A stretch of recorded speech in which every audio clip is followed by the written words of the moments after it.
Buenas tardes, tengan todos.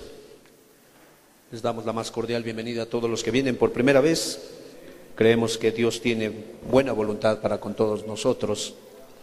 Y en esa misma buena voluntad, también creemos que Dios quiere advertirnos, quiere instruirnos, quiere que concienticemos y que corrijamos todo aquello que está de alguna manera en desorden, no está de acuerdo a su voluntad. Tenemos que entender, hermanos, que esto de buscar a Dios no es algo novedoso, ni mucho menos es una táctica de algún grupo, no sé, religioso, que está buscando amansar a las personas para que de alguna manera siempre vivan subyugadas a una voluntad sin razón, sin cordura. No, la verdad es que el libro de Dios nos describe realmente cuál es el propósito de el reunirnos, cuál es el propósito de el considerar su palabra, cuál es el propósito de el demandar que le des todo tu corazón, toda tu voluntad, todos tus sentimientos, tus afectos. Tiene un propósito. Estaba yo considerando de alguna manera algunas declaraciones que se hacen, y a lo largo de la historia se registran declaraciones que nos dejan pensando que el libro de Dios tiene mucha certeza en todo lo que afirma. Veía yo que, por ejemplo, los sumerios imprimieron en tabletas uniformes la siguiente declaración: Siuguda, dice, huyó en un gran bote. Los babilonios dijeron lo siguiente: Utnapistim, en un gran bote, él y su mujer y muchos animales lograron escapar. Aún de nuestra cultura, de nuestra tribu, de nuestro pueblo ancestral, se dice lo siguiente: los aztecas dijeron, Tata y Nané sobrevivieron a una gran catástrofe. Dice, huyeron en un árbol gigante. Dice, después de que Tezcatlipoca convirtió en perros a los que desobedecieron a sus órdenes. Y así te puedes ir con una grande lista de declaraciones de esta índole. Y tú dices, bueno, ¿acaso se habrán puesto de acuerdo nuestros ancestros de las diferentes culturas para converger que realmente hubo una reprensión a la sociedad de aquellos tiempos? ¿Acaso ellos, al no hablar en la actualidad o en el tiempo que les tocó vivir la misma lengua, pudieron comunicarse para transmitirse este mensaje de que había habido una gran hecatombe que había de alguna manera puesto fin a las formas de proceder de algún tipo de alguna generación en particular? Yo creo que tenemos que considerarlo, hermanos.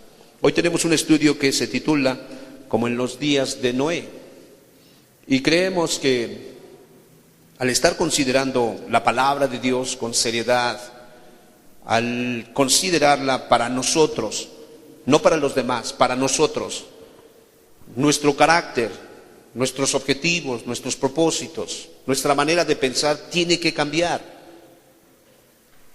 Es muy importante que entendamos que el libro de Dios tiene una revelación muy particular, que cuando el hombre lo toma en serio, algo sucede en su corazón, algo sucede en su forma de pensar. Vayamos al libro de Mateo 24.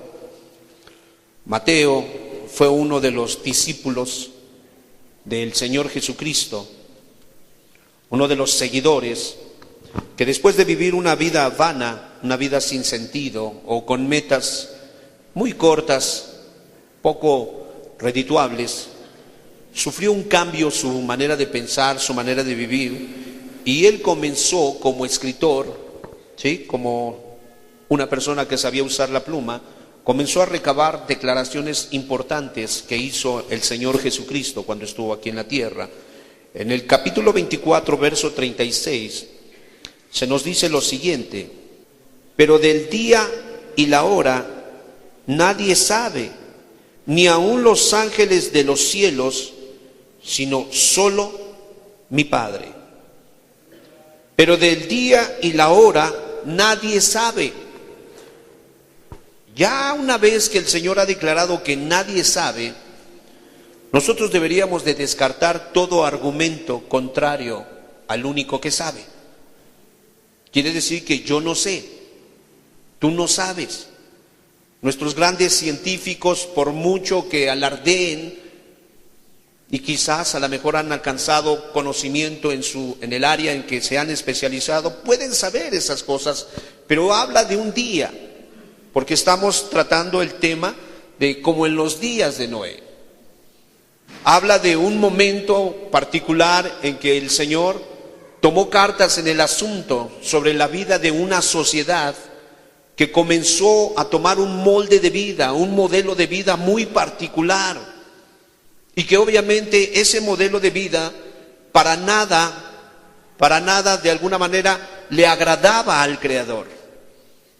Y Él dice, el Señor nos exhorta en esta mañana y dice, miren, nadie sabe, ni los ángeles. Y cuando hablamos de los ángeles, entonces estamos hablando igual del ángel negro, de Satán.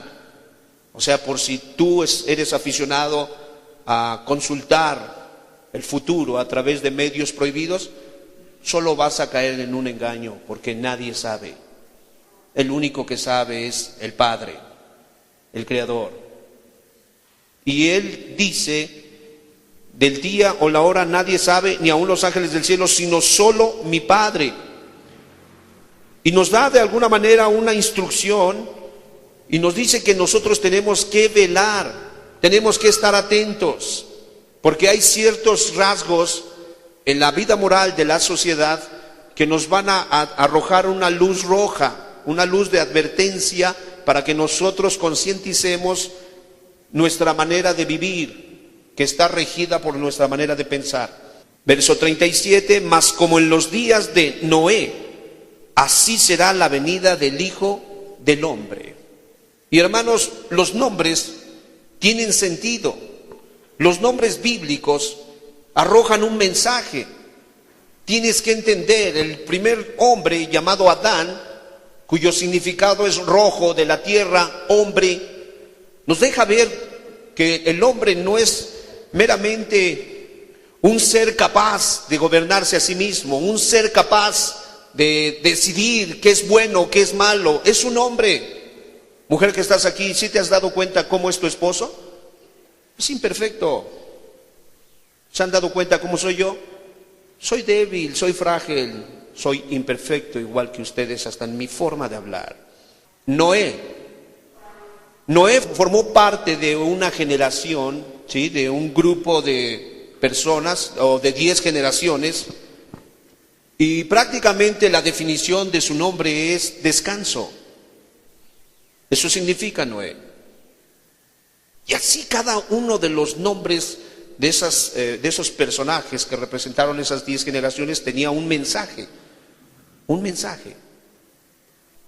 Pero yo me doy cuenta que si el Señor Jesucristo nos está diciendo que tenemos que estar atentos a la vida de la generación de Noé, a la vida de la generación de Lot, es para nuestro bien. Y cuando yo veo que en el tiempo en que nació un hombre cuyo nombre significaba descanso, Dios empezó a meter la mano para darle descanso a la tierra, yo debo de tener, de alguna manera, una advertencia. Yo debo de estar atento y decir, bueno, a ver qué está sucediendo. Porque es que Dios decidió darle descanso a la tierra. ¿Cómo estaba el sistema de entretenimiento? ¿Cómo estaba el sistema de educación? ¿Cómo estaba el sistema de la educación sexual? ¿Cómo estaba el sistema político? ¿Cómo estaba todo ello? Para que Dios le pudiese dar descanso. Desde la creación de Adán hasta Noé hay 10 generaciones. Noé engendra 3 hijos, a Sem, a Jafet y a Cam. Estas 10 generaciones, quiero decirte que mínimo 7 de esas generaciones se conocieron muy bien, porque no menos de 7 generaciones vivieron más de 900 años.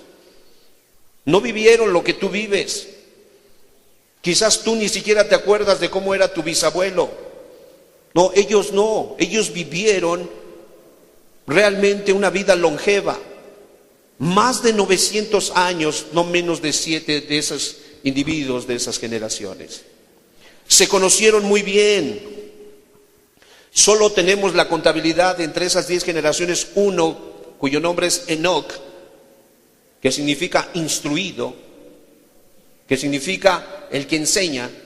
Y ese hombre llamado Enoc vivió 365 años y después de eso nos dice la Escritura que fue arrebatado, que fue sacado de este sistema corrupto, ¿verdad? De este sistema moral caído. Todo eso tiene que arrojar un mensaje. Si Enoc, con sus pocos días y con una definición muy remarcada de instruido, el que enseña, eso nos debe dejar ver que entonces solamente quien tenga ese carácter será arrebatado. Me debe dejar ver a mí que cuando Noé está prácticamente viviendo y cuyo nombre es descanso, Dios decide ponerle descanso a la tierra. Hermanos, se nos registra que Dios le advirtió a Adán que él iba a destruir la tierra. Si vamos al Génesis 6, por favor, nosotros entenderemos entonces, capítulo 6, verso 5, dice así: y vio Jehová que la maldad de los hombres era mucha en la tierra, y que todo designio de los pensamientos del corazón de ellos era de continuo solamente el mal. Y se arrepintió Jehová de haber hecho hombre en la tierra, y le dolió en su corazón. Y dijo Jehová: raeré de sobre la faz de la tierra a los hombres que he creado, desde el hombre hasta la bestia y hasta el reptil y las aves del cielo, pues me arrepiento de haberlos hecho. Se nos dice que Dios llega a una conclusión. Cuando nace Noé, cuyo nombre significa descanso, he decidido darle descanso a la tierra. Y voy a raer a la raza humana y aún a los animales que he creado, y me arrepiento de haberlos formado. Es muy importante que entendamos, hermanos, si el Señor nos dice que nosotros tenemos que estar atentos a cómo eran los días de Noé, porque así mismo estará en este caso el comportamiento, la forma de pensar, la forma de vivir, la forma de divertirse, la forma de comprar, de vender de nuestra sociedad para cuando Él venga, nosotros tenemos que estar muy entendidos y comprender que realmente a Adán ya le habían revelado que Dios iba a destruir la tierra. Adán tuvo un hijo que se llamó Set. Set oralmente escuchó de parte de Adán que venía un juicio. Set tuvo un hijo que se llamó Cainán. Cainán, al recibir esa verdad, dice el testimonio que él escribió en tablas de piedra esa información y la guardó en sus tesoros y obviamente la transmitió a las generaciones venideras.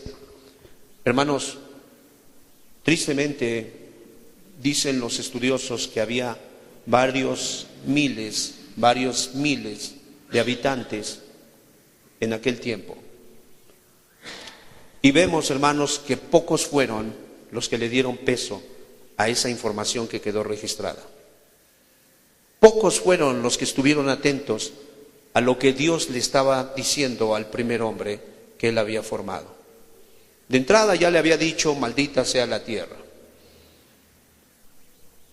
Y le había testificado que él estaba dolido por el comportamiento. Quiero recordarte, vivían más de 900 años.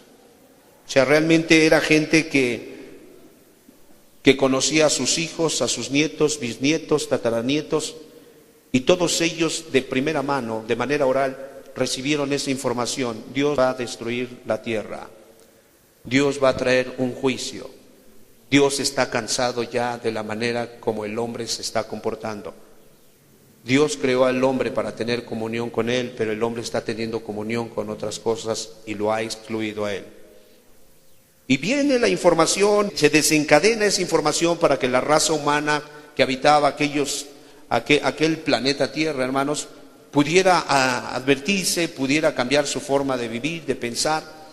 pero no fue así.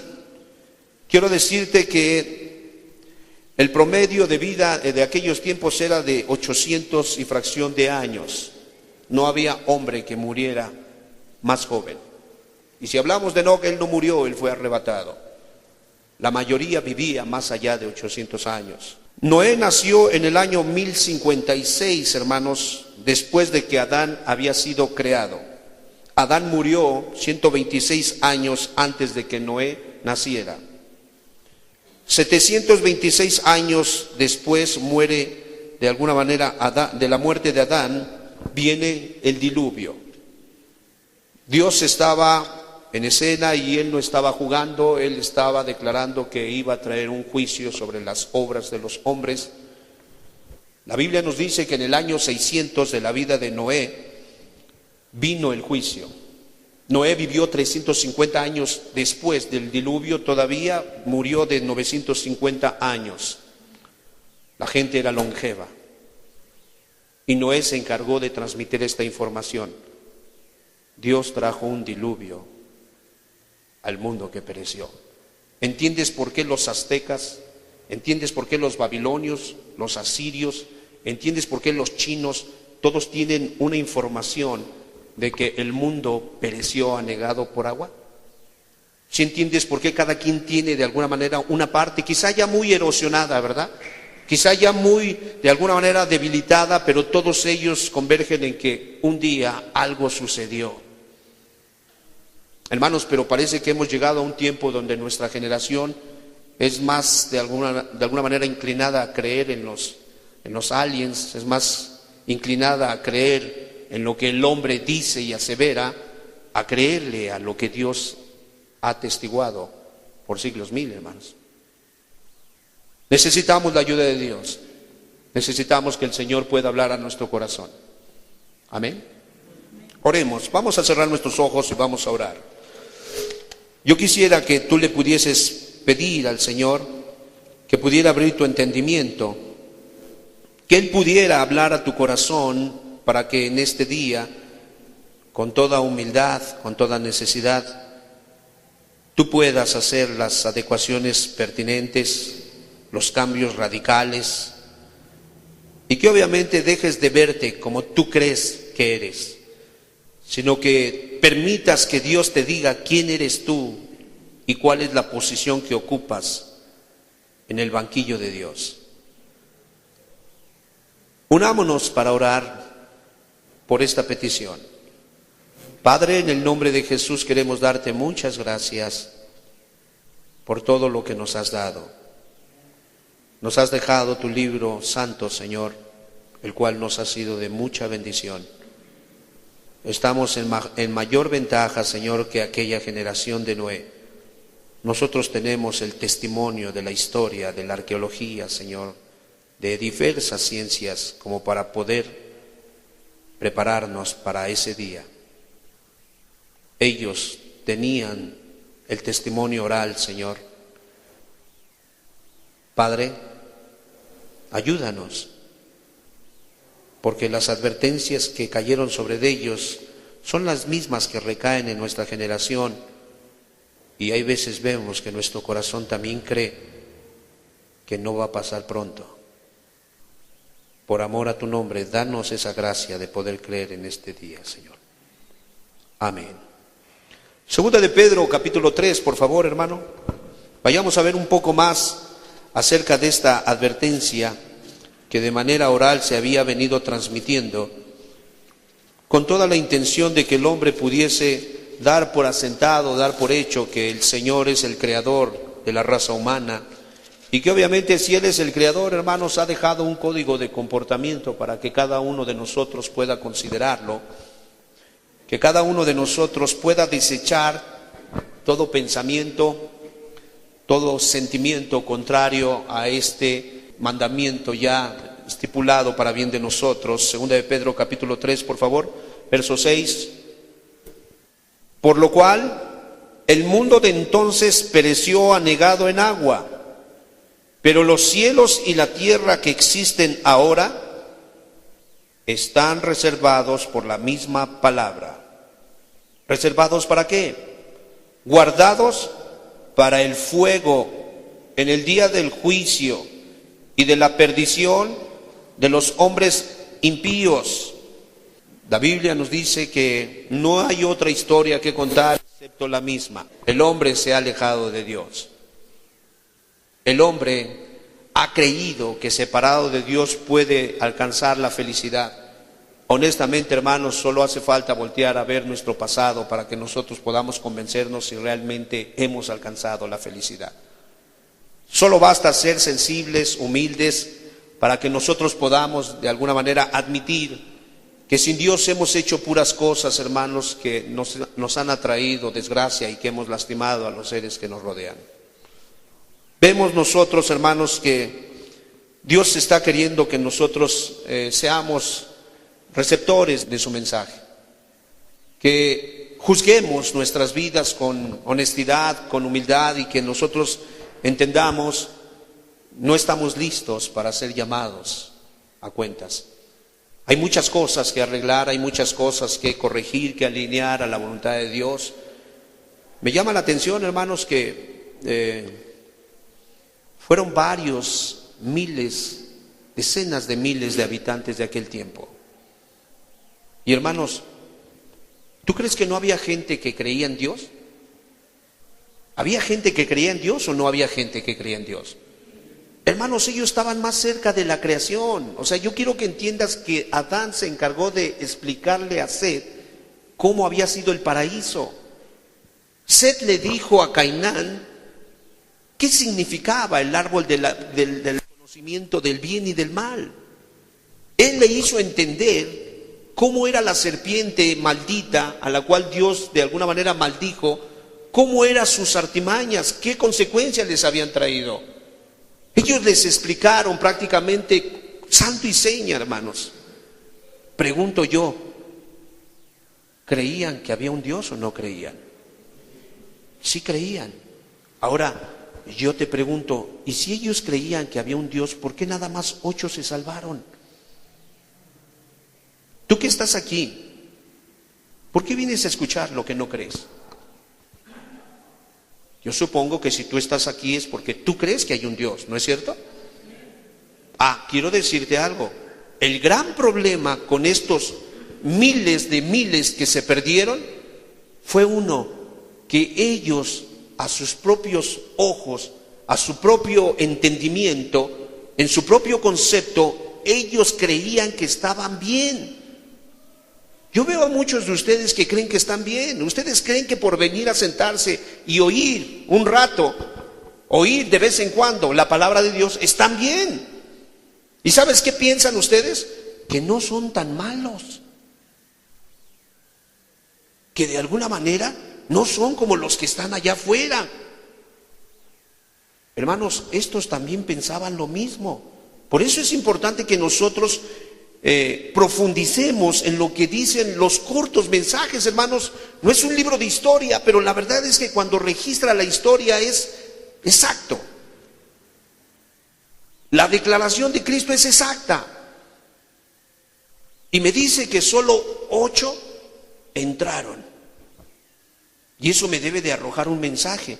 Porque si en el tiempo de Noé solo entraron 8, nuestro versículo base dice, porque como en los días de Noé, así será en los días en que el Hijo del Hombre se manifieste.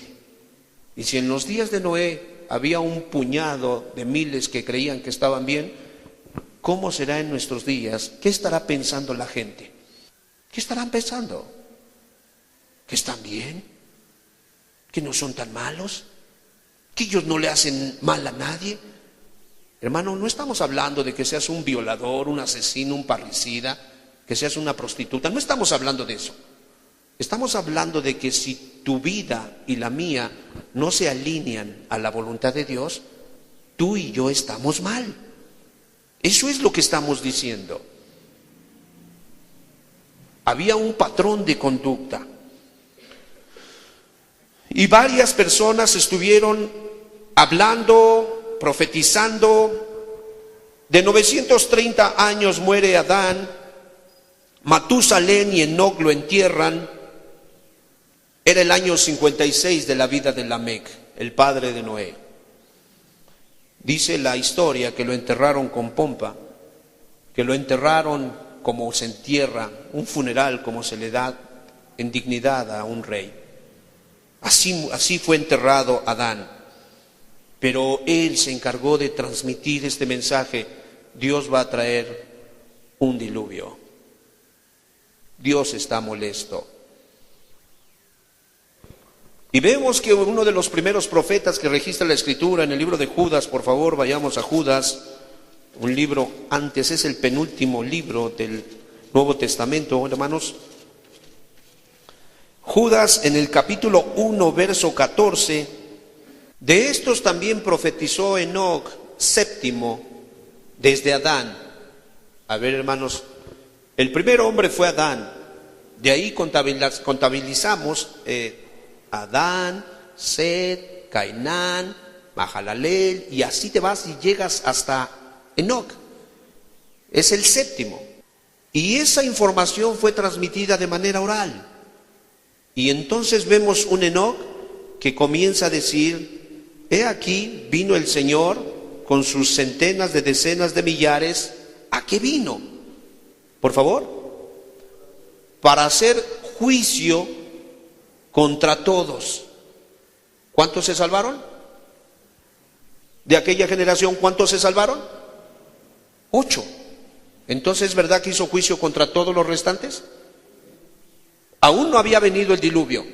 Aquí vemos un profeta hablar verdad de lo que él había escuchado, y dice que vino a hacer juicio contra todos y dejar convencidos, de tal manera que ellos no tuvieran excusa. Pero ellos tenían que estar convencidos ¿de qué?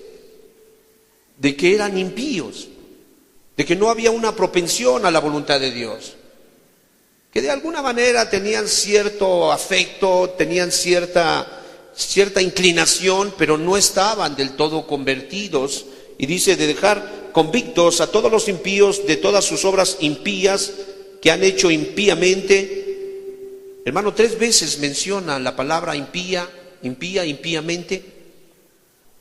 El Señor nos dice, ok, pongan atención cómo eran los días, la forma de vida de los días de Noé.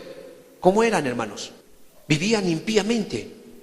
La palabra piedad es gusto por las cosas de Dios, una devoción. No es que te traigan a fuerzas, no es que te sienten y te digan, si vas te prometo esto. No. Piedad es algo que brota del corazón y la gente de corazón lo hace. Bueno, esta gente, esa generación no tenía gusto por la oración. Pregúntate, ¿cuánto tiempo tiene que no platicas con Dios? ¿Cuánto tiempo tiene? Ya no vamos tan lejos. En esta semana, ¿cuántas veces agarraste la Biblia para leer, para estudiar, para memorizar, para considerar? Tú pregúntate, y eso te va a arrojar un mensaje. ¿Tus pensamientos son de piedad o de impiedad? Así vivía esta generación. ¿Cómo vive nuestra generación?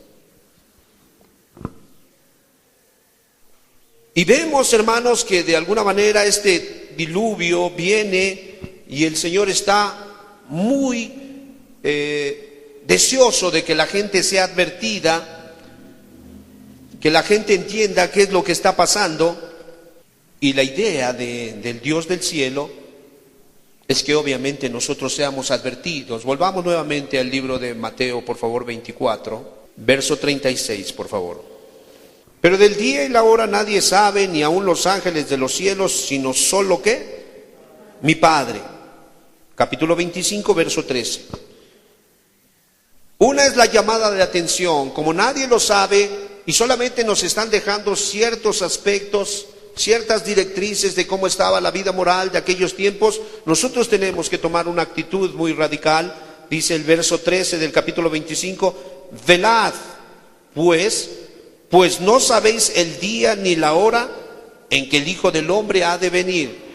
Enoc lo dijo de otra manera: vi al Señor venir con sus decenas de millares para hacer juicio contra los impíos que han procedido impíamente de todas sus obras impías. Está hablando de un día de ajuste de cuentas, de un día de pedir, de demandar, oye, ¿por qué piensas así? ¿Por qué te vistes así? ¿Por qué actúas así? ¿Por qué los tratas así? ¿Por qué te comportas y te ensañas conmigo así? Hay un día muy particular y nos dice que ese día tenía obviamente como el día que nos va a acontecer a nosotros, el día en que Dios se manifestó a esa generación, tenía características muy particulares. Génesis 6:1, por favor, hermano. Vamos a estar viendo varios versículos para poder entender, hermanos, la cultura, para poder entender la gastronomía, para poder entender la moral que ellos, de alguna manera, en la cual ellos se empeñaban en promover. Dice, aconteció que cuando comenzaron los hombres a multiplicarse sobre la faz de la tierra. Aquí nos dice que comenzó a haber una multiplicación. Somos 7,000 millones de habitantes en el planeta Tierra, hermanos. Jamás habíamos alcanzado una cifra tan elevada como la que tenemos ahora. Y se estima que en breve, en el 2020, si Cristo no viene antes, casi le pegaremos a los 8,000 millones de habitantes. Y quiero decirte que de acuerdo a lo que dice el testimonio, cuando los hombres comienzan a multiplicarse, con ellos juntamente se multiplican las maldades. ¿Estamos de acuerdo o no? Hermanos, ¿dónde hay más maldad? En la Ciudad de México, que es, creo que es la tercera ciudad más poblada del mundo, o en el pueblo donde de alguna manera se pueden contabilizar por miles. ¿Dónde hay más maldad, hermanos? En una ciudad donde se concentra la mayoría, ¿verdad?, de habitantes. Este es un principio, hermanos. Tenemos que estar atentos. Como en los días de Noé la gente se multiplicó, cuando venga el Hijo del Hombre alcanzará su tope máximo. Me da otra señal y me dice, aconteció que cuando comenzaron los hombres a multiplicarse sobre la faz de la tierra, les nacieron hijas. A ver, hermanos, ¿qué no siempre las mujeres han parido hijas? Sí, ¿no? Desde que de alguna manera Eva dio a luz, de alguna manera vino Caín, vino Abel, pero la Biblia nos dice ahí unos versos después que engendraron hijos e hijas. Hubo hijas, pero quiero que entendamos que el Señor está de alguna manera queriéndonos mostrar la característica moral que había en ese tipo de mujeres de aquel tiempo. Les nacieron hijas a los hombres. Hermanos, hay una gran diferencia entre el modo de pensar, el modo de vestir, el modo de alguna manera de desenvolverse de las muchachas del género femenino de hace 2 siglos al actual. Hay una gran diferencia. Dice que de alguna manera por los años 20 y 30, tanto en Nueva York como en París, comenzó de alguna manera a explotar un pensamiento, una forma de vivir. Y dice que las mujeres comenzaron a usar pantalón. Las mujeres comenzaron a tomar un rol en las Fuerzas Armadas. Las mujeres comenzaron a cortarse el pelo y a subirse las faldas. Comenzó a haber un cambio cultural en medio de la población. La Biblia me dice que les nacieron hijas. ¿Cómo eran esas hijas que les nacieron a aquella generación, hermanos? Hermanos, es importante notar que esas hijas que les nacieron en aquella generación eran una generación sensual. ¿Cómo podemos nosotros aseverar que era una generación sensual? Dice que se ayuntaron con ángeles. Hermano, para que alguien pueda caer en bestialismo, primero tuvo que empezar a corromperse el modelo original. Y la Biblia me dice, en el Génesis, dice, por esto dejará el hombre a su padre y a su madre, y se unirá ¿a quién? A su mujer. Ahí está el modelo original. Pero cuando empiezas a ver gente que empieza a comportarse afeminado, hablando del varón, o mujeres que empiezan a comportarse en forma de marimacho, tú tienes que entender que algo está pasando, algo está sucediendo en el pensamiento, algo está sucediendo en la forma de comportarse. El joven llegó a su casa con su novio, abrió la puerta y entró a su casa. Nunca le avisó a mamá, nunca le avisó a papá, nunca le avisó a nadie que ese día él había decidido abiertamente presentar a su novio en su casa. El padre, que de alguna manera todavía conserva pues la razón, el buen juicio, agarró a golpes. Yo no digo que el que haya agarrado a golpes haya sido buen juicio, yo a lo que me refiero es que todavía tenía claro que si el hijo mayor iba a presentar a alguien, pues él asumía que iba a ser su futura esposa o ya mínimo su prometida, pero no, ese día presentó a su prometido, y eso enardeció mucho al padre de familia y sacó a golpes a ese pobre joven, lo sacó a golpes y prácticamente un ultimátum le puso ahí en la puerta. Vemos entonces que esta generación de hijas que empezaron a nacer se brincaron varias trancas. Comenzaron a perder la sensibilidad del modelo original. La mujer es vaso frágil, la mujer prácticamente necesita una cabeza, la mujer prácticamente debe respetar a su marido. Aspectos muy particulares que el Creador, hermanos, esta no es una predicación en contra de las feminas, no, solamente estamos tocando aspectos que tenía aquella generación. Y estas hijas de los hombres, por favor vayamos a leer capítulo 6, verso 1. Aconteció que cuando comenzaron los hombres a multiplicarse, ya vimos, número 1, comenzó a haber una explotación demográfica.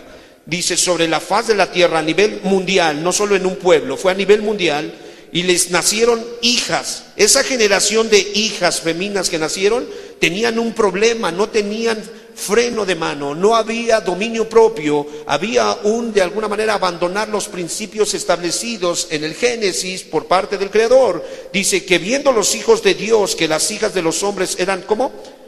Hermosas, ellas enfatizaban mucho su cuerpo, su estética, su figura, para ellas era muy importante. Se parece mucho a nuestra generación. ¿Sabes que en el libro de Jasher, como en el libro de Enoc, inclusive en registros judíos antiguos, dicen que de alguna manera en aquel tiempo las feminas tomaban ciertos brebajes? Sus esposos les preparaban brebajes para que ellas nunca quedaran embarazadas, y de esa manera que su cuerpo de alguna manera no perdiera la belleza. Ahora estamos hablando que esa gente no vivía 20 años, 25, como tú que tienes 40 y ya estás descuadrado, amigo. No, esa gente vivía varios siglos. Entonces vemos que había un énfasis tremendo en la estética del cuerpo. Yo no sé si ya había liposucciones, si ya había operaciones, si ya había de alguna manera todo ese tipo de cosas. No lo sé. Yo lo que sí sé es que sí había un énfasis tremendo en esas áreas.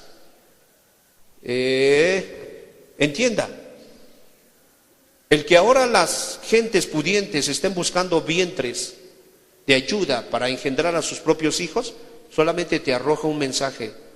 No es muy diferente la generación de Noé a nuestra generación. O sea, ya las mamás no quieren cargar 9 meses un bultito aquí. Las canguras sí lo cargan, las mamás ya no quieren. O sea, las mamás ya quieren buscar a ver a quién le avientan el compromiso con tal de que su cuerpo no se arruine. Las hijas de los hombres habían perdido de alguna manera esa buena instrucción. Alguien dijo que la educación se mama en casa. Aquí esta generación ya no tenía educación, la había perdido. Es importante que entendamos. Una vez que pierden la sensibilidad, que pierden su lugar, escúcheme, quiero ser claro en esto, el lugar de las mujeres de estar en casa es un lugar que divinamente les fue asignado. Eso no se le ocurrió a nadie. Eso el Creador puso así, de alguna manera, esa pieza en ese lugar. Le dijo a ella, con dolor darás a luz a tus hijos. Y al hombre le dijo, y tú con el sudor de tu frente vas a ganar el pan de cada día. Eso fue lo que dijo. Cada uno tiene su lugar. ¿Quién lo asignó? El Padre lo asignó. Y así como tú y yo no sabemos cuándo será su venida, tampoco sabemos por qué lo asignó así. Lo que sí sabemos es que Él es bueno y es muy sabio. ¿Cuántos damos gloria a Dios? Pero este tipo de personas ya habían perdido esa sensibilidad, y entonces también otra de las cosas, otro aspecto que vemos digno de resaltar, es que empezaba a haber interacción entre lo creado en la tierra y lo creado en el cielo. ¿Quiénes fueron creados en la tierra? Adán y su descendencia. ¿Quiénes fueron creados en el cielo? Los ángeles. Comenzó a haber un acercamiento muy marcado. Porque el verso 2 nos dice que los hijos de Dios comenzaron a ver a las feminas que eran muy hermosas. Y comenzaron ellos, dice, tomaron para sí mujeres. Les fue contado por pecado, porque en el cielo ya hay la cantidad exacta de ángeles necesarios para la obra de Dios. Y ellos en su corazón se rebelaron y decidieron también hacer familias aquí abajo en la tierra. Y hermanos, de ahí que se toma la declaración de que los demonios son el espíritu que engendraron los ángeles y las mujeres, porque de alguna manera dice el registro, dice, como ellos fueron engendrados en la tierra, entonces quedarán en la tierra vagando sin cuerpo, para que de alguna manera reciban la justa reprensión a su extravío. Y tú ves, de alguna manera, los demonios, ¿qué buscan? Yo pregunto. Cuerpos. ¿Has visto gente endemoniada? ¿Has visto una gran propensión, de alguna manera, al satanismo, a la brujería? Había un contacto muy frecuente, muy marcado entre lo celestial, lo divino y lo terrenal. Era muy marcado. Segunda de Pedro, capítulo 2, verso 4, por favor. Porque si Dios no perdonó a los ángeles que pecaron, sino que arrojándolos al infierno los entregó, esa palabra es tártaros, es una prisión particular para los demonios, no es el infierno en el cual están consignados las almas de los que perecieron sin Cristo, es el tártaros, una cárcel espiritual para los demonios. Les entregó a prisiones de oscuridad para ser reservados. Y hablas nuevamente del mismo día del cual hablaba prácticamente Enoc séptimo. Habla de ese mismo día. Ahora, mis amados hermanos, se nos dice que comenzó a haber una interacción, y obviamente, hermanos, cuando se corrompe, yo no sé si tú te acuerdes, pero solíamos ser inocentes. Pero cuando la primera impresión golpeó nuestro entendimiento, ya no volvimos a ser inocentes. Se abrió nuestro corazón a la maldad. Ya no veíamos las cosas con limpieza. Ahora comenzábamos a verlas desde otro punto de vista. Algo había pasado. Y surge una interacción entre ángeles y seres humanos, y de alguna manera la maldad comienza a multiplicarse. Aceleradamente comienza a multiplicarse. Y si vamos por favor en el capítulo 6, en el verso 5, otra característica de aquella generación, no sé, pero parece que está de moda tatuarse alas en la espalda, hermanos. Parece que está de moda tatuarse cosas que evocan al demonio, que evocan lo oscuro, que evocan lo siniestro. La gente como que está en ese canal. Dice aquí en el verso 5, y vio Jehová que la maldad de los hombres era mucha en la tierra, y que todo designio de los pensamientos del corazón de ellos era de continuo solamente, ¿qué dice? A ver, mis amados hermanos, tenemos una generación, esta generación se caracterizaba por tener pensamientos malos. Dice que todo designio del pensamiento de ellos, ¿cómo era? A ver, escúchenme. Esta generación tenía una diversión. Sus pensamientos eran malos. Ellos agarraban lo malo como una forma de diversión. como una forma de entretenimiento. Aquí nos está diciendo, Jesús nos dice, miren, muchachos, muchachas, tened cuidado cuando este tipo de características empiecen a manifestarse en la sociedad, en la generación que les tocó vivir, porque entonces eso solamente les arroja un mensaje: estoy próximo a venir a enjuiciar nuevamente. Antes fue con agua, hoy va a ser con fuego. ¿Qué características había? Bueno, esta generación estaba llena de malos pensamientos y sus malos pensamientos los convertía en diversión. Escucha, se divertía con lo que Dios enjuició. ¿Por qué los enjuició Dios? Hermanos, quiero que entendamos lo siguiente. Ellos comenzaron, en sus malos pensamientos, ellos comenzaron a hacer de ese tipo de pensamiento una forma de entretenimiento. Estaba yo analizando los títulos de algunas películas de violencia. Hay algunas como, por ejemplo, Malditos Bastardos, La Naranja Mecánica, Historia Americana, El Púlpito de la Ficción, El Club de la Lucha, Matemos a Bill 1, Matemos a Bill 2, y son, o sea, películas cuyos títulos de alguna manera evocan violencia. ¿Qué está haciendo nuestra generación? Hermanos, solo basta ver que en el Génesis 6 nos dicen que Dios trajo un diluvio porque la generación era muy violenta. ¿Qué está haciendo nuestra generación con lo que Dios maldijo y destruyó? Lo está tomando como diversión. Yo pregunto, ¿estamos igual que ellos o no? ¿O somos todavía más perversos? Porque ya vimos que a ellos los destruyeron y a nosotros sencillamente, ¿a mí qué me importa? A mí pónganme la degeneración de bastardos, es lo que yo quiero ver. Dijo él que el clima iba a ser semejante. Es muy importante. Malos pensamientos que se deleitaban en las cosas que Dios destruyó. Ahora, para que hubiera una multiplicación de malos pensamientos, ¿dónde quedó el amor? ¿Qué pasó con el amor? ¿Perdón? Se enfrió. El amor se enfrió.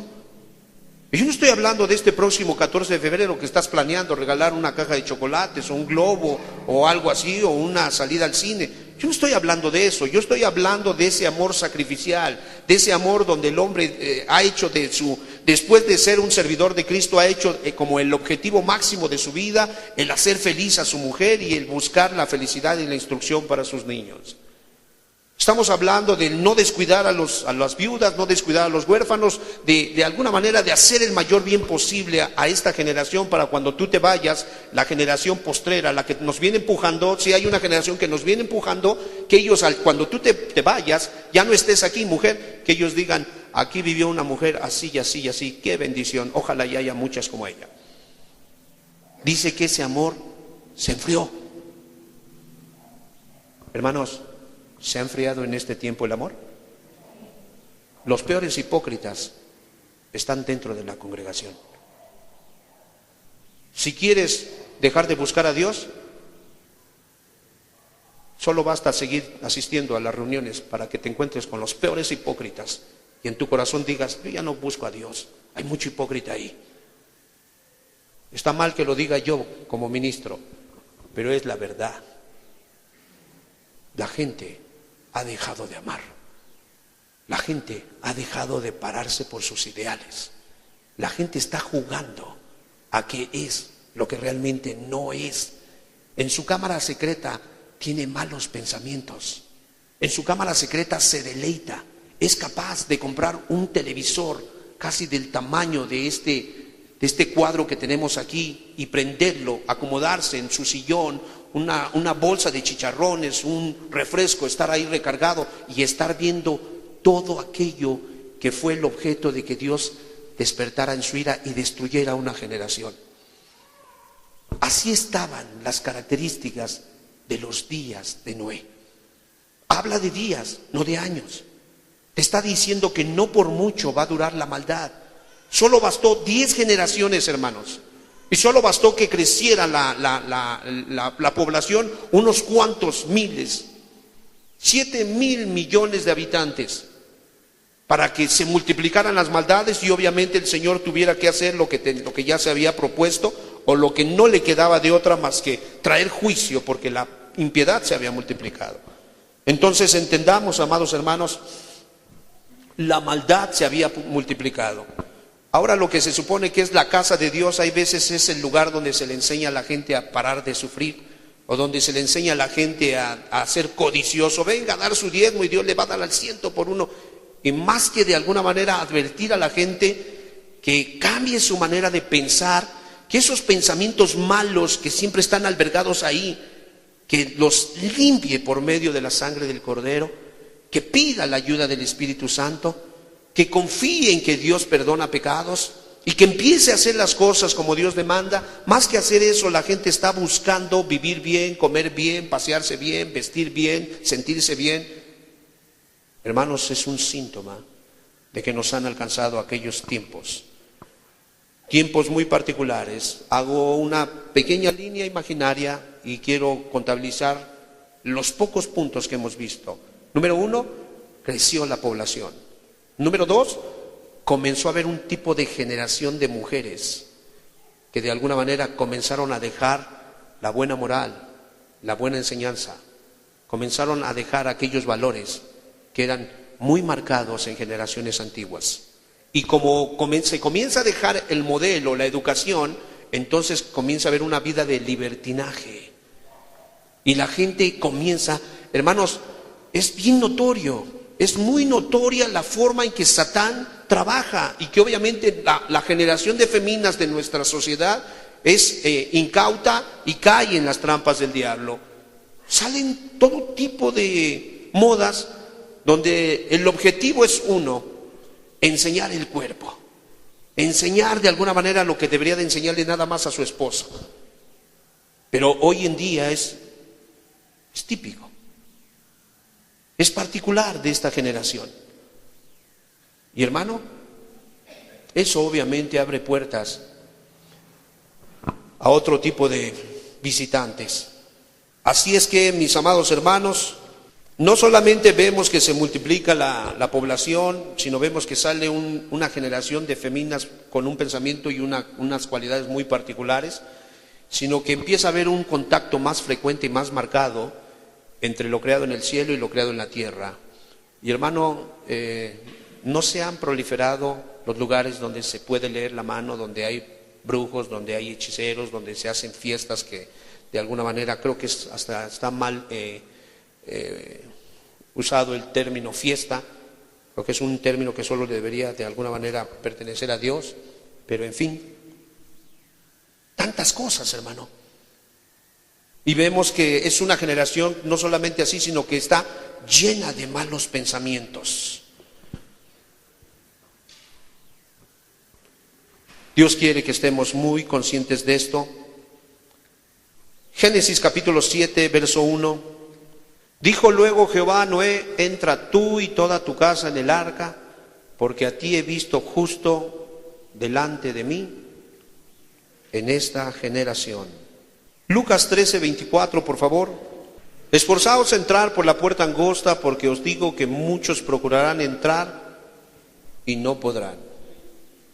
A ver, hermanos, ¿qué diferencia hay entre el texto de Génesis donde nos dice entra tú y tu casa, porque yo he decidido el fin de esta generación?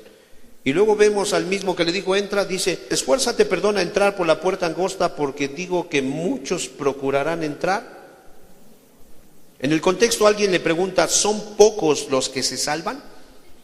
¿Son pocos los que alcanzan el milagro? ¿Son pocos los que alcanzan el favor? Cristo le dice, sí, son pocos. Y por si fuera poco le dice, mira, como fue en los días de Noé, así será en estos tiempos, igualito. Igual, será igual la circunstancia que de alguna manera desatará el juicio de Dios. ¿Cuántas veces no hemos tenido que decirle a Dios, ayúdame, porque en mi corazón me doy cuenta que es perverso? Una ocasión se le acercó un predicador muy muy agraciado de parte de Dios a una joven mujer que había decidido caminar en el camino estrecho y le dijo: hija mía, ¿cuántos corazones tienes? Y ella se le quedó viendo y le dijo: 2. 1, el cual es perverso y malévolo, y 2, el corazón nuevo que Cristo me dio. Ese es el que quiero que prevalezca.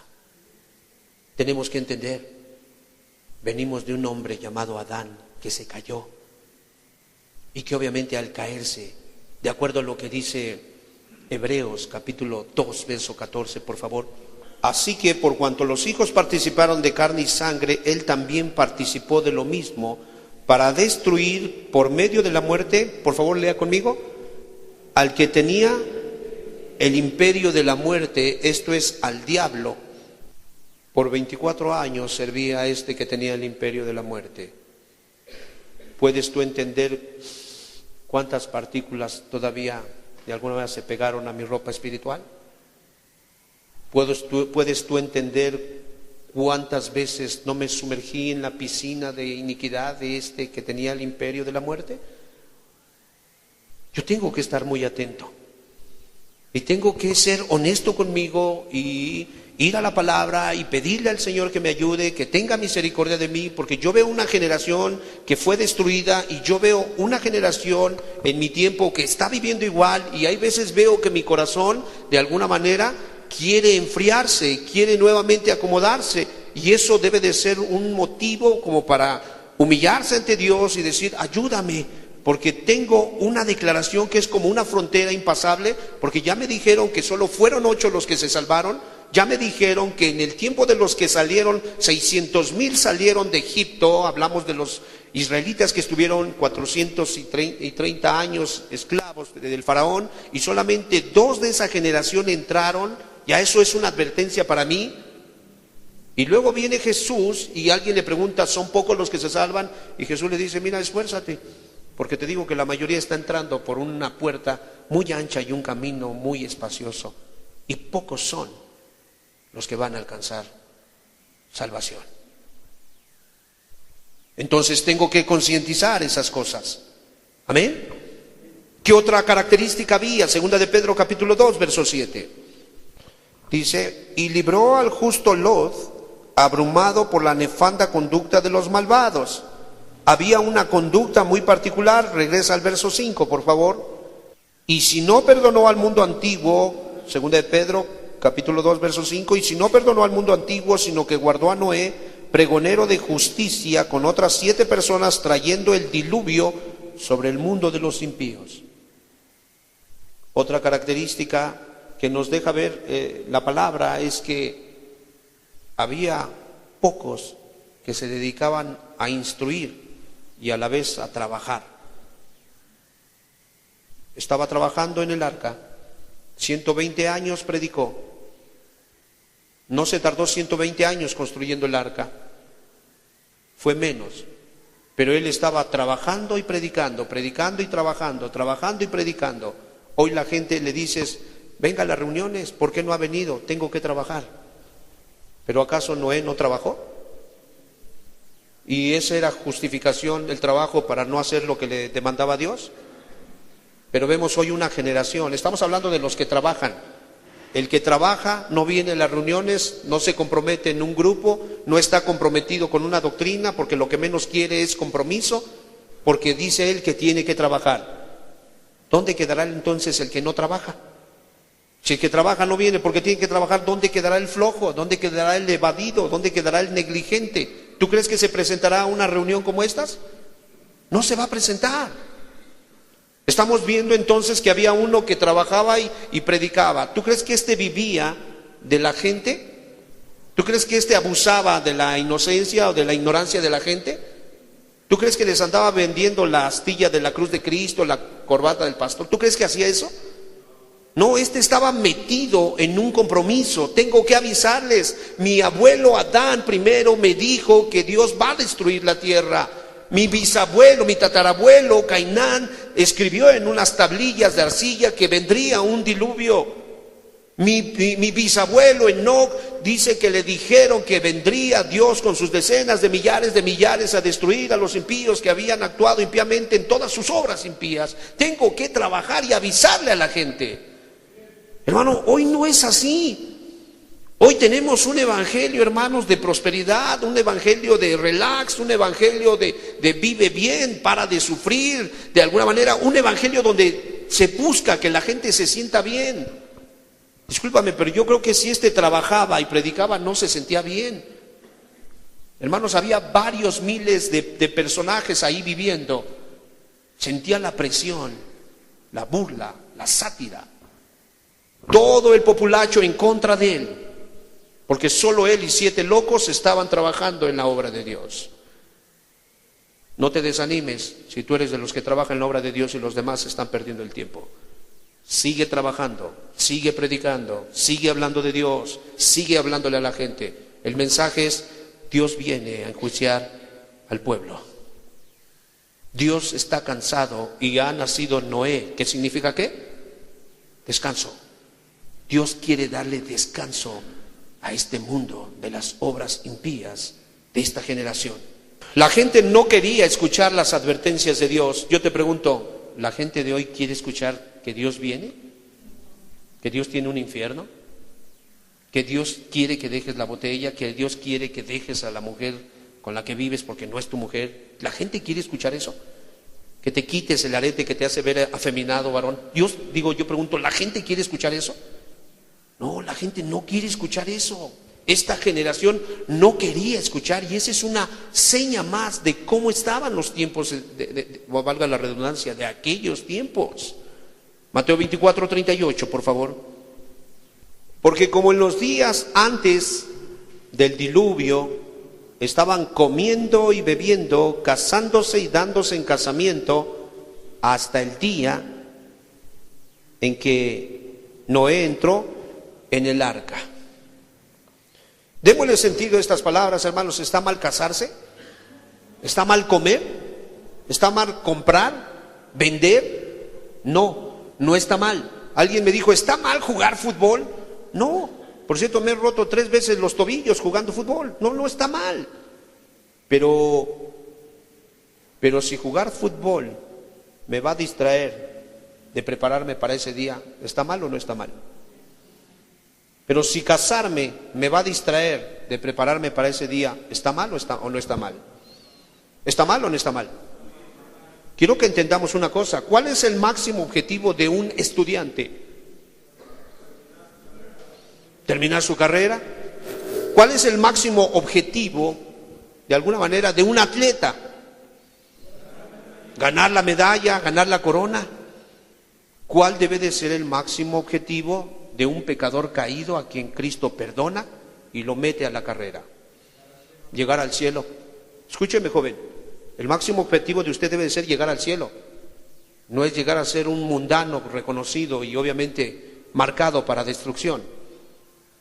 Padre de familia que estás aquí, que trabajas muy duro, qué bueno que trabajes muy duro, pero quiero decirte algo: no hierres el camino. El máximo objetivo para ti como padre debe de ser instruir a tus hijos, como lo hizo Adán, como lo hizo Sem, como lo hizo Cainán, como lo hizo cada uno de ellos. Viene un juicio, hijos, hay que prepararnos. Sí, échale muchas ganas a ser médico, sí, échale muchas ganas a ser arquitecto, sí, échale ganas, eres un buen atleta, échale ganas, pero no se te olvide, Dios va a venir a pedir cuentas. Vamos, muchacho, échenle ganas, vamos, mujer, vamos, ya deja tus amarguras, vamos a echarle ganas, vamos, ya ponte de acuerdo con tu suegra, ándale, ve, ya, perdónala y que te perdone, vamos a ponernos a cuentas. ¿Sí me explico? Debe de ser ese el máximo objetivo, para no satanizar todo y pensar, pues es que ahí nos quieren quitar todo. No, hermanos, por cierto, el libro del Génesis dice, de todo árbol del huerto, ¿qué dice? Usted puede hacer todo, menos perderse el cielo. Usted tiene que entender y aprender qué es lo que le lleva a perder el cielo. Eso es todo lo que tiene que hacer. Entonces vemos que la gente dice, porque como en los días antes del diluvio estaban comiendo y bebiendo, casándose y dándose en casamiento, hasta el día en que no entró en el arca. A ver, hermanos, estamos hablando de una generación que vivía, ¿qué? ¿Cuál era el promedio de vida en aquellos tiempos? 800 años y fracción, eso era el promedio de vida. 800 años, dice, porque en los días de Noé antes del diluvio estaban comiendo, bebiendo, casándose, dándose en casamiento hasta el día. ¿Cómo vivieron hasta el día en que Noé entró en el arca? Desde que nacieron hasta que vino el juicio, ¿cómo vivieron? Siempre ese fue su máximo objetivo en la vida. Yo te pregunto, ¿cuándo tuvieron tiempo para meditar en las palabras de Dios?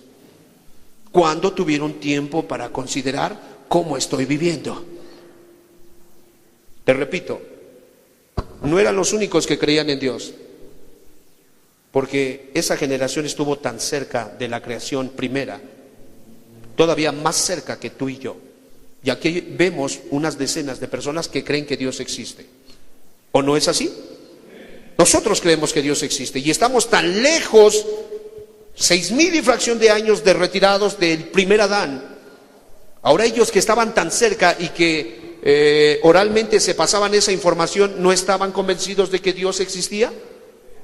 Pero ¿sabes qué? Una cosa sucedió con esa generación. Estaban tan ocupados en comer y en beber, en casarse y darse en casamiento. Hermanos, y no es que meramente nada más estaban comiendo como glotones. Creo que lo que quiere arrojar como instrucción es que ellos estaban sumergidos en las cosas que ellos consideraban importantes para su vida. ¿La comida es importante para nuestras vidas?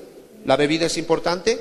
¿El casarnos es importante? La Biblia dice, no es bueno que el hombre esté solo, le voy a hacer una compañera idónea, una ayuda idónea. No es bueno que esté solo. Hay que casarse, hay que comer, hay que beber, hay que de alguna manera realizarse, sí, pero ten cuidado que tu negocio no te esté quitando el objetivo de la vida del hombre. Sí, que tu vejez, ay, es que ya estoy viejo y de qué voy a vivir, que eso no te quite la visión. Entiende, tú vas al cielo. Sí, trabaja, sí come, sí bebe, pero no permitas que nada de eso te saque de la jugada. Enoc VII lo sabía, profetizó, Dios viene. Lamec, Noé, ellos lo sabían. Descanso. ¿Por qué Dios me habrá puesto descanso? ¿Por qué? ¿Por qué? La Biblia dice en el libro de Hebreos, no lo vamos a ver, solo lo cito. Dice, temamos pues, no sea que prevaleciendo la misma propuesta, la misma promesa de entrar a su reposo, algunos parezcan no haberlo alcanzado. Hermanos, es impactante la forma en que Dios dejó un código en los primeros capítulos de las Escrituras. De esas 10 generaciones, cada uno de esos personajes tiene un mensaje que arrojar. Y esos mensajes, cuando tú juntas los nombres de esas 10 generaciones, tú te das cuenta de algo, que hay un mensaje muy propio para que nosotros lo podamos digerir y entender y poder celebrar. Génesis capítulo 5. Capítulo 5, en el verso 1.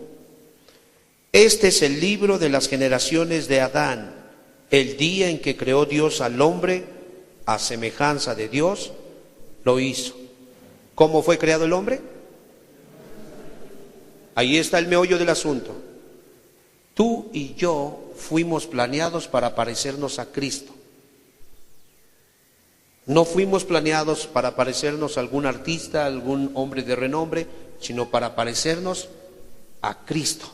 10 generaciones fueron las que de alguna manera encabezaron o representaron aquellos tiempos. Adán, número 1, significa hombre. Sed, número 2, significa señalado. Enos significa mortal. Cainán significa tristeza. Mahalalel significa el Dios de bendición.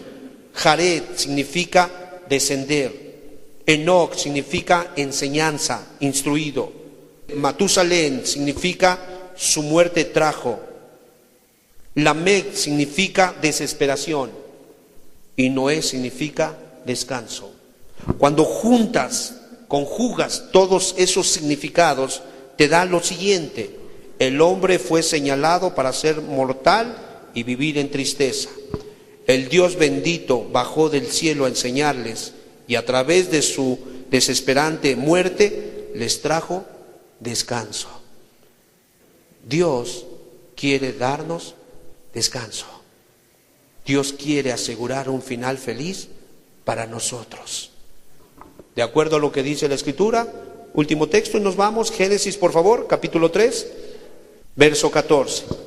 Y Jehová Dios dijo a la serpiente: por cuanto esto hiciste, maldita serás entre todas las bestias y entre todos los animales del campo. Sobre tu pecho andarás y polvo comerás todos los días de tu vida. Verso 15. Y pondré enemistad entre ti y la mujer, y entre tu simiente y la simiente suya. Esta te herirá en la cabeza y tú le herirás en el calcañar.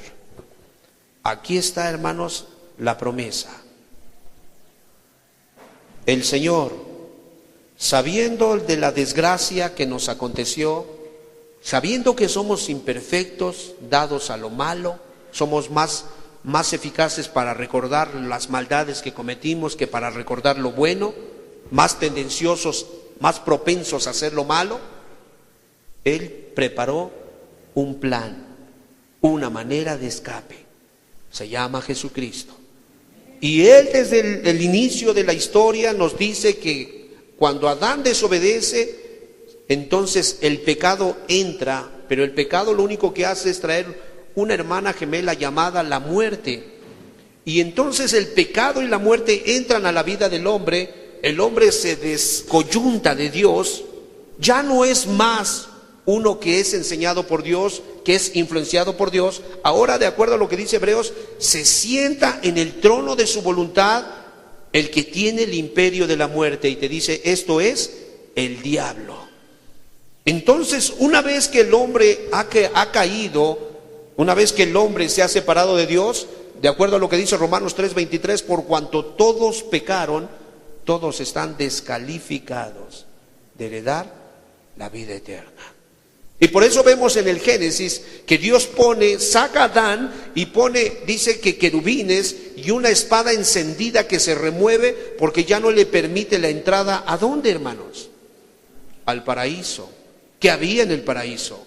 El árbol de la vida. Y Dios dice, saquemos pues al hombre porque él ha venido a ser como uno de nosotros. El hombre cree que él es juez y que él puede juzgar lo que es bueno y lo que es malo, lo que es hombre y lo que es mujer, lo que es negro y lo que es blanco. Él está corrompido. Dice, no sea que alargue su mano y viva ¿qué? Para siempre. Quedó descalificado. Pero cuando viene Cristo hombre, el hombre Cristo, el segundo Adán, y muere en la cruz del Calvario, entrega su vida en sacrificio, en expiación, en un sacrificio aceptable al Padre, se abre una puerta para que todo aquel que quiera entrar a la vida eterna, comer de ese fruto y vivir para siempre, pueda hacerlo. Pero es una decisión personal. Terminamos. La generación de Noé era una generación llena de violencia. Era una generación donde las hijas eran sensuales y los buenos principios se habían perdido. Era una generación donde hubo una explosión demográfica que no hubo modo de detenerla y se pensó de alguna manera en que podían regirse por sí solos. Era una generación que de alguna manera se caracterizaba por la interacción entre lo demoníaco, ¿verdad?, mezclado con lo humano. Era una generación donde solo pocos tenían propensión verdadera a las cosas de Dios. Era una generación donde los predicadores eran de alguna manera, brillaban por su ausencia. No había más quien hablara, solo había uno, Noé. No había más. Era una generación que provocó a ir a Dios y Dios tuvo que traer una destrucción total sobre ellos. Hermanos, lo avisó con tiempo. Y nos dice la Escritura que ellos no entendieron. ¿Hasta cuándo entendieron? Hasta que vino el diluvio. Que Dios te bendiga y te conceda entenderlo. Quizás no hice mi mejor papel. No es importante.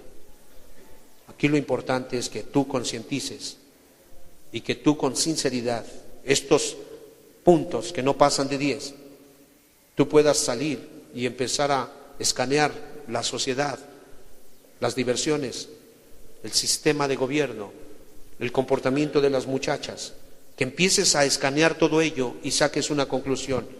¿Es verdad o es mentira? Pero te digo algo, independientemente de lo que tú vayas a decidir, eso no va a impedir que Cristo venga por segunda vez a hacer lo que tiene que hacer. Amén. Pongámonos sobre nuestros pies, terminamos. Tomemos un momento para considerar esta verdad, pero del día y la hora nadie lo sabe, ni los ángeles que están en el cielo, solo mi Padre celestial lo sabe. 25:13 dice de Mateo: por tanto, velad, porque no sabéis el día en que el Hijo del Hombre vendrá.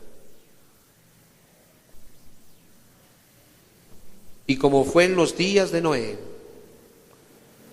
Mateo 24:37, así será en los días del Hijo del Hombre. La gente no va a tener tiempo para considerar estos puntos que acabamos de hablar. Los echará atrás de sus espaldas. Tendrá argumentos y justificaciones muy válidos. Ya no alcanza a leer, está muy cansado, trabaja mucho, tiene una deuda que pagar, tiene que ver por su futuro, tiene niños que mantener. Discúlpeme, pero solo quiero recordarle que así pensó esa generación que no vio la sonrisa de Dios sino la ira. Tome en cuenta, no tuvieron tiempo para considerarlo. Quiero ser enfático, no está mal comer ni beber, ni casarse, ni darse en casamiento, porque al hombre le fue ordenado que se multiplique sobre la faz de la tierra, que fructifique, que se multiplique y que llene la faz de la tierra y la juzgue. Pero si eso le es impedimento para prepararse para lo inevitable, te recuerdo, independientemente de la decisión que tú tomes, Jesús va a venir de nuevo y nada ni nadie lo va a impedir. No está en las manos de los políticos, no está en las manos de la crisis económica, no está en las manos de la apostasía de la iglesia, no está en las manos del anticristo y menos del mismo diablo el impedir que Cristo venga a hacer juicio contra los impíos. Iglesia, en el tiempo de Noé había muchos que creían, pero según ellos estaban bien.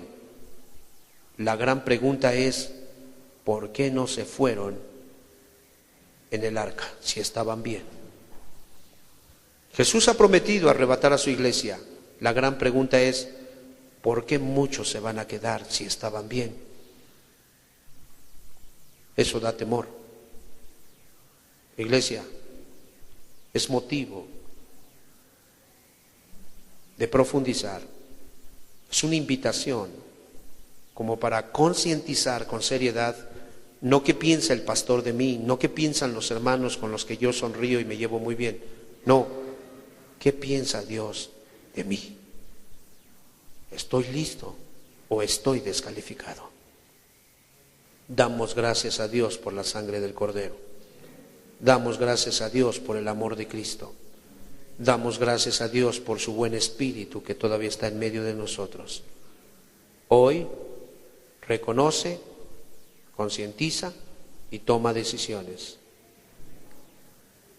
Hermanos, si ustedes se dan cuenta, una de las características, y creo que está hablando de un grupo particular, porque ya de otro sector de la sociedad nos dice que estaban metidos en el satanismo, estaban metidos en la violencia, Pero de este grupo nos habla de los buenos. Los buenos no andaban de violentos, ni de satanistas, ni tampoco ayuntándose con los demonios.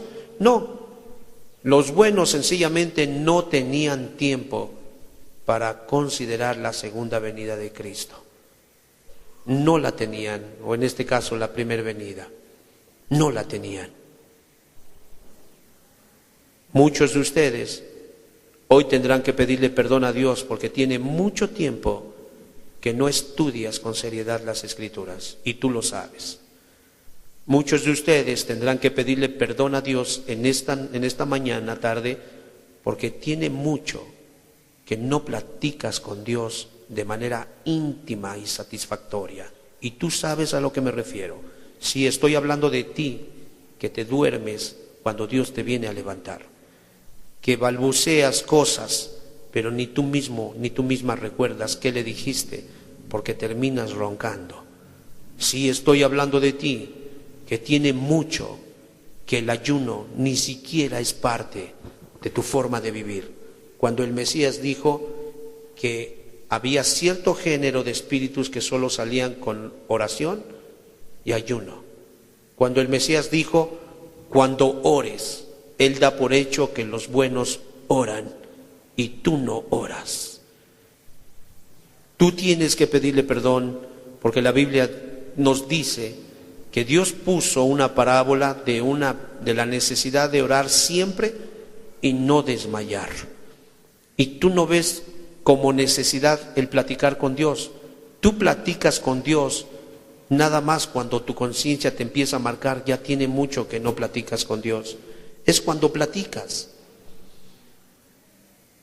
Tú tienes que pedirle perdón hoy. Este texto último habla de ese tipo de personas. Escúchame, solo 8 entraron. ¿No te da miedo que tus hijos se queden? ¿No te da temor que tu esposa se queden? ¿No te da temor que tus padres que no conocen perezcan y tú, sabiendo la verdad, juntamente con ellos te quedes fuera? Esta gente estaba ocupada en cosas buenas. No hay ningún pecado en comer ni en beber. No existe pecado en casarse, porque Dios ordenó que el hombre se una a su mujer. Pero cuando las cosas de primera necesidad, las cosas lícitas, aún ellas mismas están absorbiendo todo nuestro tiempo y ellas se convierten en un estorbo para prepararnos, hermano, eso es síntoma de que tú te vas a quedar, de que tú no serás contado entre los que entran al arca.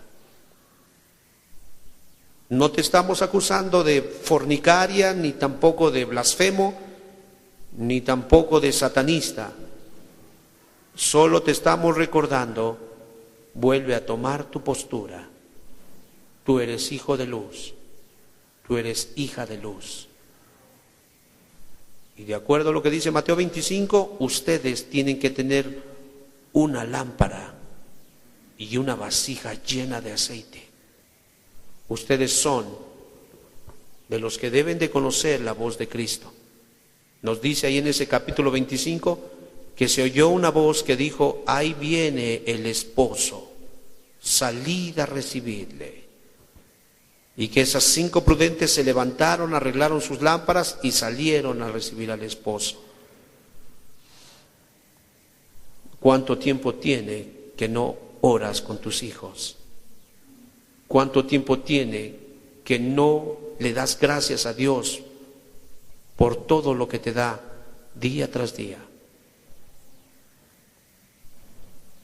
No está mal patear un balón. No está mal viajar, comprar, vender.